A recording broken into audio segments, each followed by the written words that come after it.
మీరు కానీ మీ పార్టీ అధ్యక్షులు వారు లేదా మీ పార్టీ రాష్ట్ర ముఖ్యమంత్రిగా ఉన్నటువంటి చంద్రబాబు నాయుడు గారు చెప్పాల్సింది ఏంటంటే, మేము ప్రజల తరపున, కార్మికుల తరపున, రాష్ట్ర ప్రజల తరపున వైఎస్ఆర్ కాంగ్రెస్ పార్టీ కోరేది ఒకటే, ఈ ప్లాంట్ ప్రైవేటీకరణ ఆగాలి అంటే చంద్రబాబు నాయుడు గారు కేంద్ర ప్రభుత్వానికి ఒకే ఒక మాట చెప్తే ఇది అవుతుంది. మీరు కానీ విశాఖపట్నం స్టీల్ ప్లాంట్ ప్రైవేటీకరణ చేస్తే కేంద్రంలో మీ ప్రభుత్వానికి మేము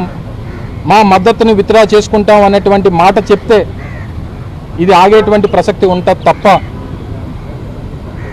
అంతా అయిపోయిన తర్వాత మేము రాజీనామాలు చేస్తాం, మేము రోడ్ల మీద కూర్చుంటాం, మేము పోరాటాలు చేస్తామంటే ఇది ఆగేది కాదు, జరగదు, జరగబోదు అనేటువంటి విషయాన్ని కూడా ఈ సందర్భంగా మీ ద్వారా తెలియజేస్తూ, వైఎస్ఆర్ కాంగ్రెస్ పార్టీ స్టాండ్ నిన్న కానీ, ఈరోజు కానీ, రేపు కానీ